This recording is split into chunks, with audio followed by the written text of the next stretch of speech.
Olá pessoal, tudo bem? Hoje iremos fazer alguns comentários com relação à aula passada, que foi de motores elétricos de indução monofásica. Lembrando que nós já temos o conhecimento dos motores de indução trifásico, e como nós vimos, a parte construtiva dos motores trifásicos é constituído de 3 bobinas, defasadas de 120 graus uma da outra.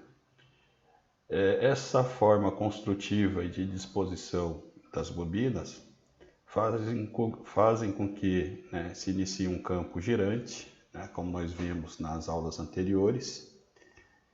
E esse campo girante em cada bobina vai induzir um campo magnético no rotor, em que esse campo magnético vai reagir de forma contrária, e dessa forma esse campo girante produzido no motor ele vai começar a perseguir o campo girante, ou aquele campo produzido no estator. O princípio de funcionamento dos motores de indução monofásica é um pouco diferente. Como nos motores trifásicos nós já temos um desequilíbrio entre o campo norte e o campo sul, então isso faz com que facilite a movimentação inicial do meu rotor. Já nos motores de indução, a gente observa que a forma construtiva, se a gente for ver na parte mecânica, ela é constituída do estator. Então, nosso estator é aquele elemento físico em que no estator é fixado as bobinas. Se fosse uma construção de um motor trifásico, nós vimos que a gente teria uma bobina defasada de 120 graus das demais. Com relação a a disposição das bobinas desse nosso motor de corrente alternada, já é um pouco diferente, Ele é constituído apenas de um conjunto de bobinas, ou seja, são 2 bobinas, para que ele possa ser ligado numa rede monofásica. Então existe aqui uma ligação entre essas 2 bobinas, e nas 2 extremidades em que sobraram, vai ser conectado à minha rede de alimentação, uma rede monofásica. Por esse fato, dessa forma construtiva, supondo-se, imaginando um campo estático, se aqui é induzido lá no nosso rotor um campo norte, na sua parte oposta é produzido um campo sul. Tudo isso que a gente está falando com relação à indução está sendo justamente no meu rotor. Então isso, como a gente só tem 2 bobinas dispostas, uma oposta da outra, nós podemos dizer que essas bobinas elas estão defasadas de 180 graus. Ao contrário lá do nosso motor trifásico, em que como eu tenho 3 conjuntos de bobina distribuído em 360 graus, então nós vamos ter aqui uma defasagem de 120 graus. Nesse mesmo exemplo aqui, nessa forma construtiva, eu só vou ter um conjunto de bobinas, ou 2 bobinas, 2 conjuntos de bobinas, que devem ser distribuídas ao longo de 360 graus. Isso corresponde a um distanciamento, um distanciamento entre as bobinas de 180 graus. Então a gente vai ver daqui a pouco qual o tipo de problemas que esse tipo de construção com 2 conjuntos de bobinas dos motores monofásicos proporciona. Então aqui está sendo mostrado alguns exemplos nessa abertura, alguns exemplos de formas construtivas de motores. A gente sempre observa alguns calombos pelo menos nesse tipo de motor que está sendo apresentado aqui. Então a gente vai ver que é um elemento essencial, né, e que, devido nessa construção construtiva, há necessidade justamente desse elemento aqui, né, agregado na carcaça do motor, ou em alguns casos até internamente.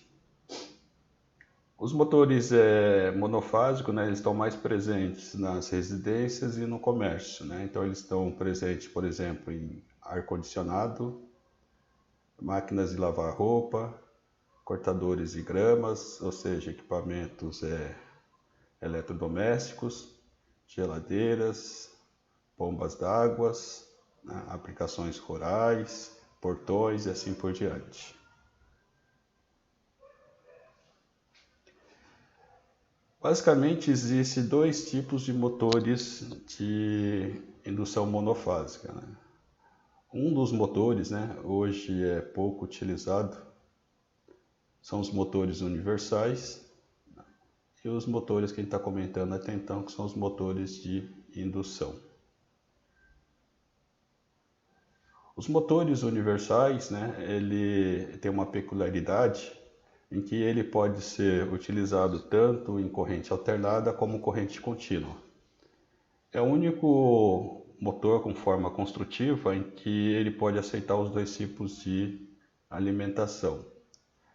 A sua forma construtiva, né, basicamente, ela é igual a todos os motores. Então, nós temos a parte do estator. Não vamos falar em parte fixa, nos motores monofásicos, né, não vão dar muita ênfase a essa construção de que o estator sempre é fixo, porque existem alguns motores em que o estator ele acaba sendo móvel, né? Isso aí é em função do tipo de dispositivo.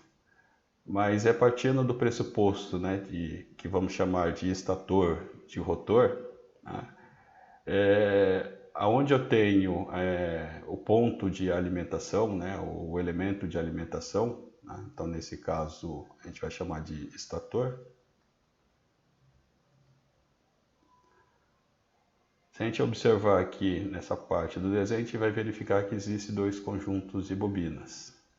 Já na parte do nosso rotor, a gente verifica que a gente vai ter a hélice, né, do ventilador para promover o resfriamento, retirar o calor interno. O nosso rotor, né, o induzido propriamente dito. E nesse caso aqui específico, né, diferentemente do motor monofásico de indução, eu tenho o bobinamento interno. Como eu tenho esse bobinamento interno, então também existe a necessidade de que eu leve, né, a alimentação para esse elemento que é rotativo, e a única forma que existe para se levar alimentação para esse meu elemento aqui é através do anel coletor. Então aqui nós temos o anel coletor. Se a gente for levar em consideração lá o motor de anel, ele é bem parecido com o motor de anel. Só que no nosso caso aqui, esse motor aqui, ele só vai ter dois conjuntos de bobinas, né, para ser alimentado também por meio de uma rede monofásica. Então existe, né, nesse meu conjunto aqui coletor, então existe aqui o anel, né, com suas pistas e os contatos, onde são interligados, né, as conexões da bobina desse meu rotor. E no outro lado, que seria a parte que estaria preparado para ser conectado na alimentação, né, que é o nosso conjunto de carvão. Então ele é bem parecido na forma construtiva dos motores de anéis. Se a gente for ver o diagrama representativo, então nós temos aqui a nossa representação do rotor. E as nossas bobinas, né? Aqui está chamando bobinas de campo, né? mas é o nosso estator. Se a gente dá essa denominação de bobina de campo, quando a gente está tratando isso aí de motores de corrente contínua. Como esse aqui é um tipo de motor que ele pode ser alimentado tanto como corrente contínua como corrente alternada, então pessoal, alguns Então o nome disso aqui de bobina de campo, tá? Mas em geral isso aqui é a nossa bobina lá estatora, né? O nosso estator. E se vocês perceberem, todo o conjunto está ligado em série, né? Através de apenas duas conexões, para que essas duas conexões aqui sejam alimentadas justamente por uma tensão monofásica, né? Alternada ou então por uma contínua.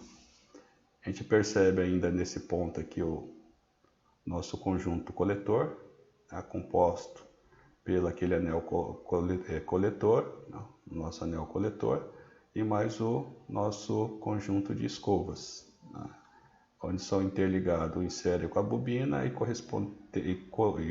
consequentemente ligado aos terminais da alimentação. Então esses motores têm características de pequenas potências, né? Então a gente percebe aqui que ele é designado, né, para faixa de 500 a 0,75, 500 watts, né? Então ou 0,75 CV ou 3/4 de CV, né, como vocês preferirem denominar essa potência. E partem de velocidades de 1.500 até 15.000 RPM, né? Então é um motor de alta velocidade. Um exemplo desses motores, né? A gente pode esses motores estão presentes, por exemplo, nos aspiradores de pó. Então os aspiradores de pó têm o motor universal. E esse motor universal ele tem justamente, né, esse formato, né, de construção elétrica. E um dos modos de falha desse meu motor é justamente o desgaste do carvão. Então muitas vezes, depois de um certo tempo, o aspirador de pó ele para de funcionar. Então isso aí significa que a vida útil desses dois elementos aqui, que é a escova ou o carvãozinho, ele já está gasto, por exemplo, já está gasto. Ou seja, a mola, né, ela já não tem espaço, né, para dar pressão nesse meu carvão. Então ele interrompe o fluxo de corrente entre uma das bobinas que está ligada no terminal e as pistas do anel coletor. Um outro problema também que existe é com relação aos detritos, né, do carvão que é depositado no anel coletor, e pode, em alguns casos, ocorrer, né, o curto-circuito, né, entre um ponto de interligação com outro ponto de ligação, reduzindo a potência desse meu motor. Aí daí são os modos de falha desses motores de corrente alternada monofásico. Aqui é uma representação, né, do funcionamento. Então, se a gente observar aqui, são dois conjuntos de bobinas. Esses dois conjuntos de bobinas, né, eles estão ligados praticamente em série, e nas outras duas extremidades é ligado à alimentação monofásica. Uma vez circulando corrente aqui, né, como nós vimos, né, perpendicularmente a cada bobina vai ser produzido um campo magnético, e esse campo magnético vai cortar, né, perpendicularmente lá o nosso rotor, né? Então esse nosso rotor está imerso no campo magnético, e conforme esse campo magnético ele vai cortando aqui a representação aqui dos condutores da bobina, né? Então à medida em que a troca lá do campo magnético, né, que ele tem um perfil, uma forma parecida com uma senoide, só que aqui a gente fala de fluxo magnético. Então ele parte no zero até um valor positivo. Podemos dizer que isso aqui é o campo norte, então isso aqui é o campo norte, aqui seria o campo sul. Então constantemente ele está trocando o campo, né, tanto em polaridade como intensidade de campo. Essa troca de campo, né, esse corte perpendicular a esses condutores aqui vai gerar uma corrente elétrica, essa corrente elétrica, né, nas bobinas, né, vai gerar um campo contrário ao sentido que foi gerado, e com isso ele vai formar aquela força de atração e repulsão, fazendo com que o motor tenderia a girar. Eu estou falando tenderia, né, vai tender a girar, porque existe uma questão a ser comentado aqui.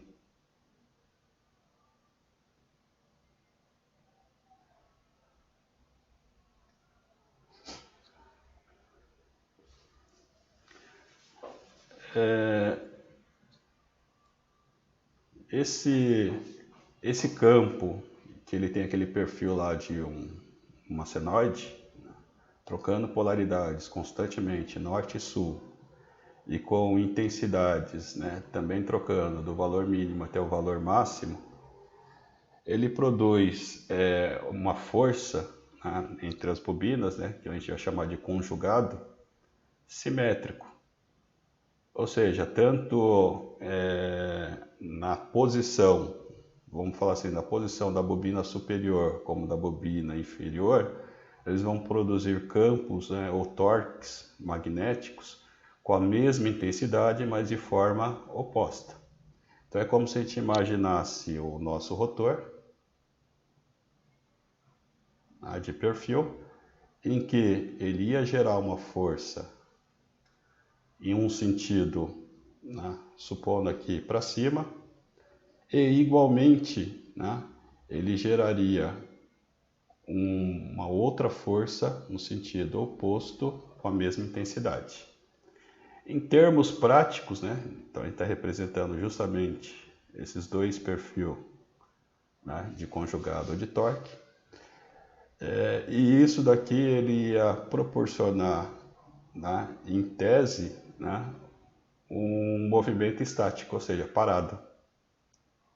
Então, quando se inicia, né, o processo de ligar um motor monofásico, o que ocorre é justamente isso aqui. Não? É criado duas forças em sentido oposto com a mesma intensidade, fazendo com que esse motor, na prática, né, fique parado. Então, mais para frente a gente vai ver qual foi a técnica utilizada para que conseguisse, né, tirar esse motor da parte da condição estática para dinâmica, ou seja, em movimento.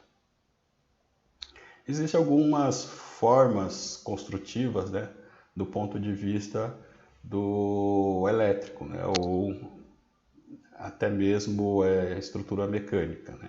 Então os motores, né, eles são divididos, né, aqui a gente tem 5, né, existe até mais,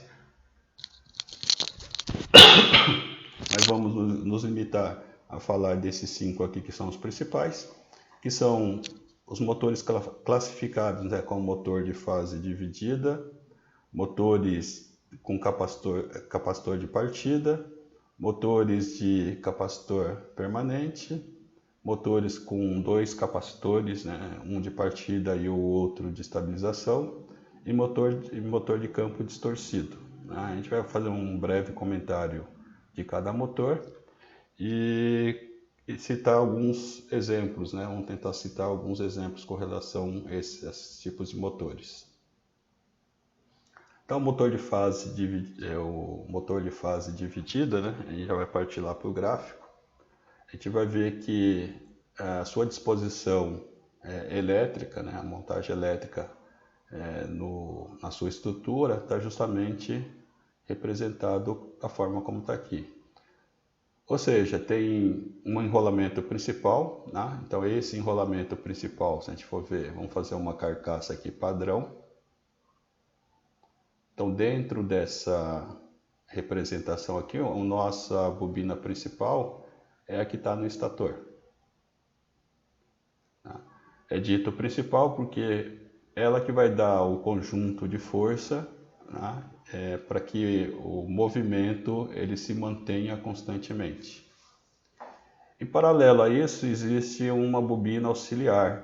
Então, se a gente perceber essa bobina auxiliar, ela está em série com uma chave. Então, significa que com essa construção aqui, já dá para a gente deduzir que essa chave aqui, ela pode, do ponto de vista, né, antes da gente avançar, como sendo uma chave em que ela vai dar o start,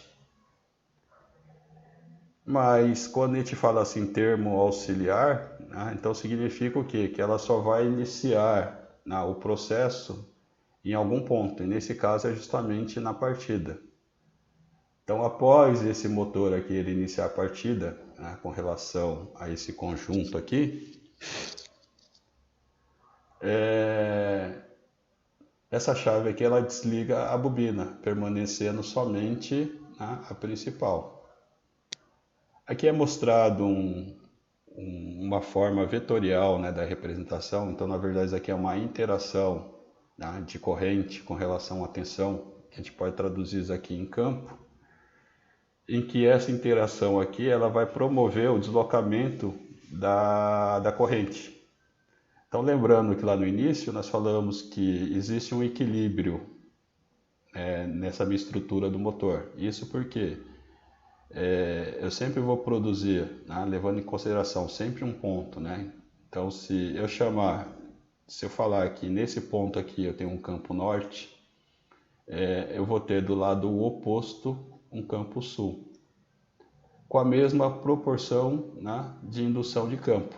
Então, se isso aqui tende a aumentar, né, num sentido, isso aqui tende a aumentar no outro sentido, né, sempre do lado oposto, é aquilo que nós falamos, né? Então, se tiver um rotor aqui, eu posso representar que tem uma força nesse sentido e outra força no sentido oposto. Isso faz com que, né, somente com essa condição que está aí, né, em que o motor permaneça parado, né? Então, para conseguir inicialmente eu produzir um deslocamento, um desequilíbrio no nosso rotor aqui, né, eu precisaria o quê? De um campo magnético, né, deslocado desse sentido. Então o que é feito? É colocado uma outra bobina, né, a 90 graus das bobinas existentes, em que essa bobina aqui ela vai gerar um campo diferente, né, oposto ou nesse sentido ou nesse sentido, né, que vai provocar o desequilíbrio desse meu estator. Esse desequilíbrio vai ser o suficiente para fazer com que vença a inércia, né, ou esse equilíbrio, né, e o motor comece a girar. A partir do momento em que o motor começou a girar, pela troca de campos, né, a velocidade de troca de campos, ele acaba o quê? Atingindo a sua velocidade nominal. A partir desse instante, o que acontece? Essa minha bobina aqui ela não tem mais nenhuma utilidade, ela pode ser sacada. Né? E quem faz justamente, né, essa retirada do circuito, né, do processo é justamente essa chave. Essa chave aqui, né, nós chamamos de chave centrífuga. Né? Por que centrífuga? É uma chave que ela é normalmente fechada. Então significa o quê? No momento em que eu inicio o processo, todo o conjunto, né, está ligado, sendo percorrido por corrente, gerando campo norte e campo sul e mais um campo de desequilíbrio. A partir em que esse motor vai ganhando velocidade, quando ele chega mais ou menos a 70%, 90% da velocidade, essa chave aqui ela abre. E como essa velocidade do rotor ela vai ser constante a uma velocidade alta, então essa minha chave aqui ela permanece o tempo todo fechada, enquanto a velocidade for maior de que 70% a 90% da velocidade nominal. Quando é desligado, retirado a alimentação desse meu motor, o que ocorre? A força centrífuga vai perdendo força, ou seja, o giro vai diminuindo. Diminuindo o giro, a força centrífuga no eixo vai diminuindo, onde está a montagem, onde está sendo feita a montagem dessa minha chave. Até que quando ela chega não a 70%, mas um pouco a menos, né, 50% ou 60%, ela abre, se preparando para a próxima partida.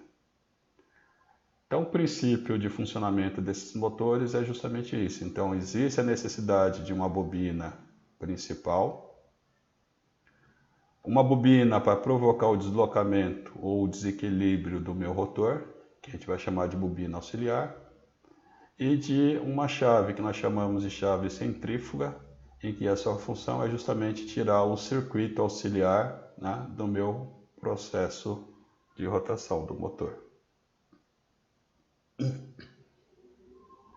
Outro tipo de motor são os motores com partida com capacitor.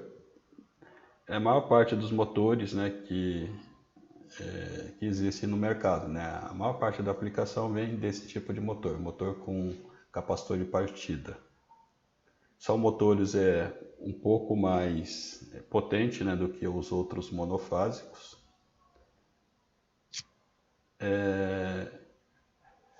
E a sua representação é bem parecida lá com o nosso motor de fase dividida. Então, se a gente for verificar aqui, né, nós temos aqui a parte das bobinas principais, ou seja, aquelas que estão montadas, né, no estator principal. E também montada no motor, no estator, a gente tem o enrolamento auxiliar. Insere um capacitor e uma chave, né, que é aquela nossa chave centrífuga, que ela é normalmente fechada. Então, na representação está aberta, mas a sua condição normal é fechada.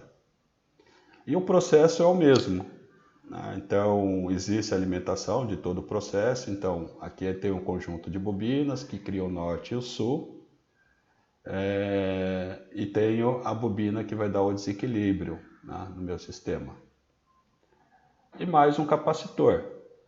Tá? A função desse capacitor, né, é justamente aumentar, né, o torque, aumentar a defasagem, né, da corrente dos motores principais com a corrente da nossa bobina auxiliar. A inserção desse meu capacitor aqui, ele promove, né, um torque de partida maior. Então, se a gente for voltar lá um pouco no exemplo anterior, a gente vai ver que o torque de partida aqui ele está abaixo de 200%. Isso porque nós não temos o capacitor inserido aqui, insere com a bobina auxiliar. Já para esse motor em que a gente tem o capacitor aqui, a gente já percebe que o torque, né, ele já está acima de 300. Né? Então isso aqui possibilita o quê? Utilizar esse meu motor aqui em equipamentos que requerem um torque de partida maior. E o funcionamento desse meu motor, né, um motor com partida a capacitor, é idêntico ao que foi explicado anterior, de fase dividida, porém o seu torque de partida é maior em função de quem? Em função da inserção desse meu capacitor. O motor com capacitor permanente, né? Um dos exemplos desse motor aqui é justamente os motores de geladeira, os motores de portão, né? Apesar de alguns deles não utilizar capacitor por uma questão de eletrônica, mas para as bombas monofásicas que existem nos prédios, né? E muitas áreas rurais, né? E assim por diante. Então, esses aqui são os motores mais utilizados, né, no dia a dia. Então, na nossa apresentação, nós vimos vários motores espalhados com aquele ressalto na parte de cima. Aquele ressalto é o capacitor. E essa chave aqui ela está embutida no eixo internamente. Então, normalmente a gente percebe a atuação dessa chave quando está no processo de desligamento do motor. Ou seja, quando não tem energia elétrica, a velocidade ela está caindo, e a gente percebe que chega a um certo ponto que a gente escuta um clique, né, internamente no motor. Esse clique é justamente essa chave centrífuga. Agora os motores com capacitor permanente, né? Aí sim, né, a gente vai voltar àquele exemplo, e o nosso exemplo é justamente os ventiladores. Então, esse motor com partida com capacitor permanente, né, é justamente aqueles que a gente utiliza com como um ventilador, né, ventilador de teto. Ele tem um funcionamento parecido com o anterior, né? A única coisa que não ocorre aqui é justamente, né, não ter a chave. Então ele foi projetado, né, com o uso contínuo do capacitor. A função desse capacitor é a mesma dos demais, ou seja, ele cria uma defasagem maior, né, com relação à corrente do circuito principal. Aqui vale a pena a gente ressaltar que tudo isso aqui é a partir dos circuitos RLC. Então, nesse circuito aqui é um circuito LC, em que existe uma defasagem, né, da tensão com relação à corrente. Né? E essa defasagem, né, ela é em função dos valores e da combinação entre esses três elementos, caso haja esses três elementos. Né? Então a gente estuda isso aqui, né, a partir dos circuitos de corrente alternada, em que a gente vê os circuitos RLC. Então essa combinação, né, ela parte justamente dessa teoria, né, de que existe, né, a defasagem entre a tensão e a corrente nesse meu circuito. Só que ele foi projetado justamente para continuar, né? Uma das consequências que existe, né, principalmente naqueles motores lá com chave centrífuga, né, como são circuitos de potência razoáveis, né, bem superiores aqui, se eu continuar com os dois circuitos inseridos, ocorre dois tipos de problema, né? Um problema é que a corrente ela vai ser mais alta, então existem algumas situações em que a chave ela cola e não desliga, né? Ela fica constantemente conforme essa condição aqui, e a corrente do motor vai lá para cima, né? Porque eu vou ter dois circuitos inserido o tempo todo na minha rede de alimentação. Porém, existe uma outra condição, né, em que se não for projetado corretamente, não é o caso daqui, mas os outros circuitos, né, ele vai fazer com que esse meu circuito aqui ele ganhe mais velocidade, ganhando mais velocidade ele vai passar da curva nominal de conjugado. Né? Então a gente tem uma curva nominal de conjugado, em que essa curva aqui ela está em função da velocidade. A velocidade. Se ela ultrapassa, né, essa velocidade, então significa que o torque vai diminuindo. Então por isso a necessidade nos outros motores com chave centrífuga desse circuito aqui, ele ser utilizado somente na partida até 70 a 90% da velocidade.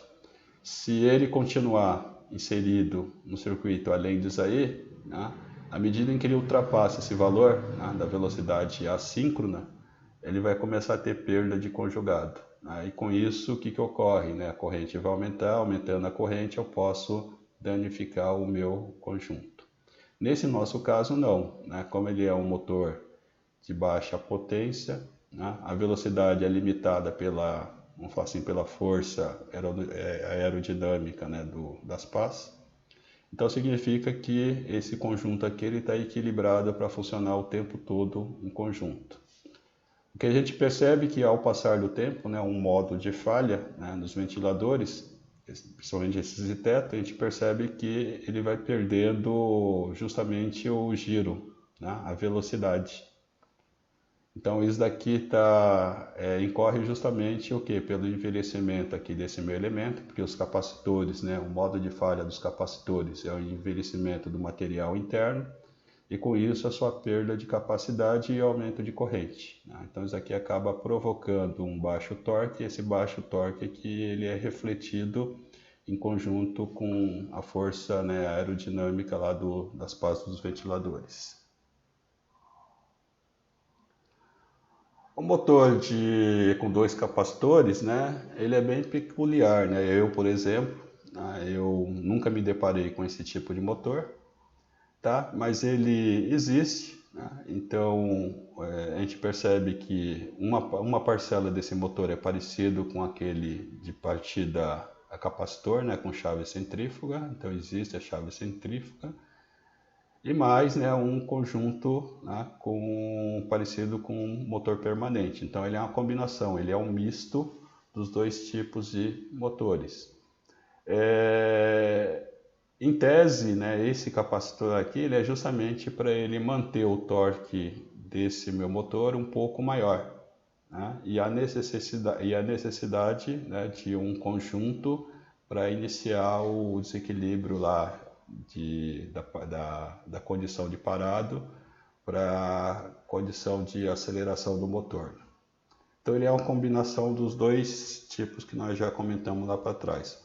O torque dele é razoável, então se a gente for ver lá com relação ao anterior lá, que é com capacitor permanente, a gente vai perceber que o torque de partida é baixo, né? Está em torno de 50% do conjugado.